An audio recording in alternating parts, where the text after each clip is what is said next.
Hey there, everybody. You're in your fourth video of the series here, and this time we're building a set of parallel lines. You're going to build a line that's parallel to a given line and that goes through a given point. Okay, so I have my set of directions here. I hope you have a paper copy, and I'm going to use this set of directions for a couple practice problems. The practice problems are in section 4 on your digital notes. All right, so let's get started. Step 1 says use the straight edge. Okay, grab the straight edge tool. Use the straight edge to draw a line through the point that intersects the given line. This is going to be our transversal line. Next, use a compass setting on the point of intersection that's wide enough to stretch through both lines. It says to draw an arc intersecting both lines, then keeping the same radius, keep that same size, go up to the point, upper point, and draw another arc. Now, set the compass to a length that matches the width of the first set of intersections. I'm going to stretch this down. I'm going to make it perfectly the same length from the two intersection points on the first arc. Then, without changing this length, move up to where the intersection is between the line and the arc. I know my line didn't draw all the way up, but I can follow that line up and intersect the arc. Finally, step 4, use your straight edge to connect your point through the intersection. And we've built two parallel lines. I think this is the toughest one. It's also the toughest to fit onto the page. Let's look at another example. Oh, I've been practicing here. Okay, so step 1, going back to step 1, use a straight edge to draw a line through point P. All right. In this case, we're going through point D. All right, so first things first, draw a line. I'm going to draw my line way down here so I have plenty of room to work. Hope that gives me enough space. I'm going to make it nice and long as it will be. All right, there we go. I think I want to move it just a little. I just want to make sure I have plenty of space. There we go. Okay.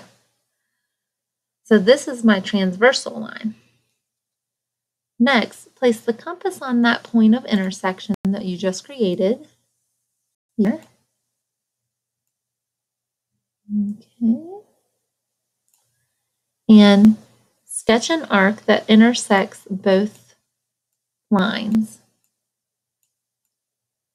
Ta-da.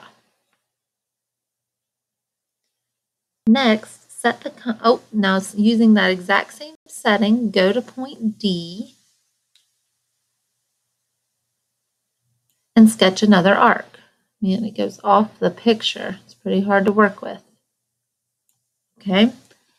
Next, squeeze the compass shut so that it measures the length from the two intersection points. And that is not going to fit on this one.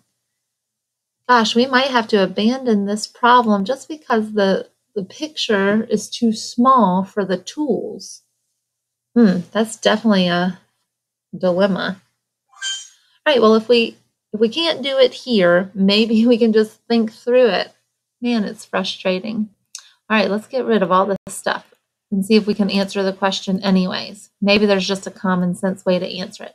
It says to build a parallel line through point D.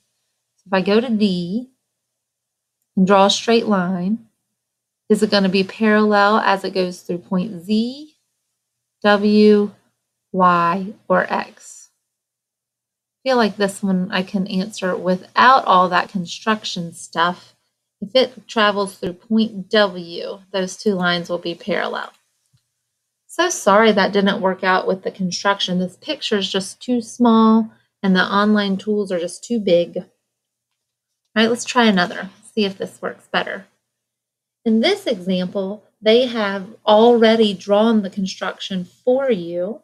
It says the figure below illustrates the construction of line MB parallel to line NA through point M. Which statement justifies this construction? Okay, is angle ANM's measure, ANM is angle 2, equal to BMN's measure? So here equal to here. That's a big no.